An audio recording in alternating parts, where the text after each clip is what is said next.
So, you've just killed an unarmed black man, and you're wondering, what? Why me? It happens all the time. Unfortunately, it does. And you know what? 99% of cops who kill unarmed black men get off. Oh yeah, and they also don't get charged. Hit it. Milton White. Thank you. Now listen, before I get started, we need 10,000 subscribers. That's right, 10,000. So you know what to do? You need to like, you need to share, you need to subscribe and hit that grey notification bell because we want you to join the WTF army. Go on, you know you want to. Now, have a look at this. These are the 4 officers charged with the death and the killing of George Floyd. Actually, 3 of them used to be in a band together back in the 80s. They had such hits as Murder by Numbers, King of Pain, and the worldwide smash, Every Breath You Take. Ironic in this case. Derek, their leader, as a young man, he decided he didn't like pedophiles. And you know what? That's fair enough. So he joined a group called Knockout Lousy Uncles. KLU for short. Then later on, he trained as a police officer.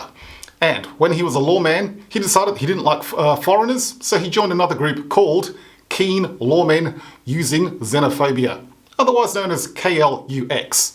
But it was 10 years later that he really joined the ultimate group that would showcase his abilities to the best. It was called Killing Law-Abiding Niggers, or Clan for short. So now, as a member of Clue, Klux, and Klan, like I said, his abilities really took off, and he generated 18 complaints of excessive force. Oh my god, that's amazing. And for some reason, after this incident, his wife is divorcing him, which is weird because you'd think the average wife would be sympathetic when she found out that her husband was a racist murderer. But not in this case. Don't worry, Derek. I'm sure you'll find yourself a nice brand new wife in prison. You see, Derek just loved using his powers so much. In fact, one time, a light bulb broke and he beat up the room for being black. Good on you, Derek. See, the amazing thing in America is, if you punch a white guy, you get arrested for assault. If you punch a black guy, you get arrested for impersonating a police officer. Go figure. America is an amazing country. I have a cousin who lives over there. I love America, but my cousin told me something interesting. 20% of Americans can't even find the US on a map.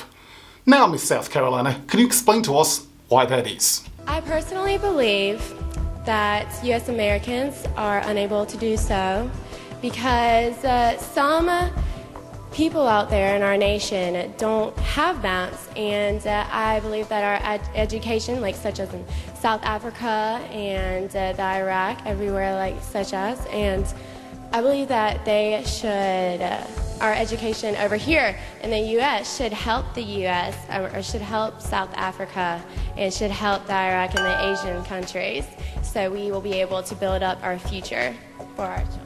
Oh my god, my brain hurts after watching that. Oh god, it's been over a decade and I still haven't got those brain cells back.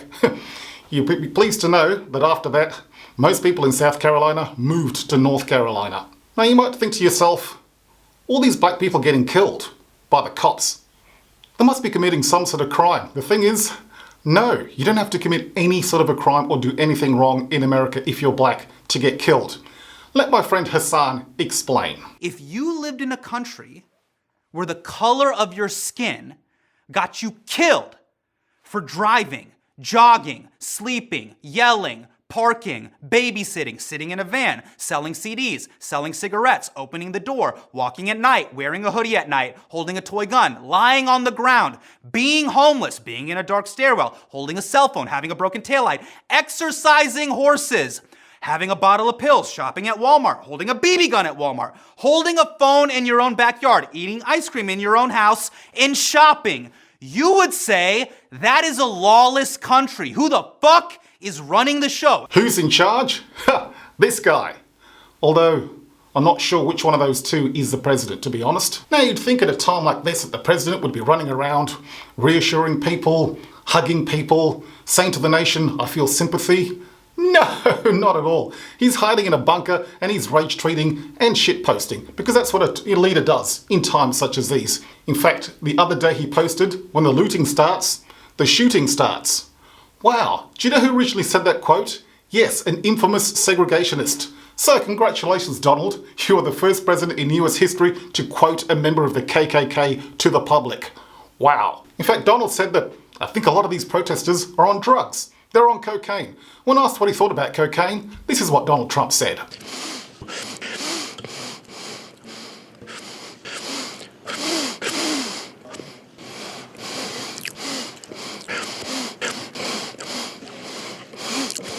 And if you want to find out more about Donald Trump, get the WTF best-selling book, Donald Trump, Jew, Nazi, or Secret Muslim, The Truth.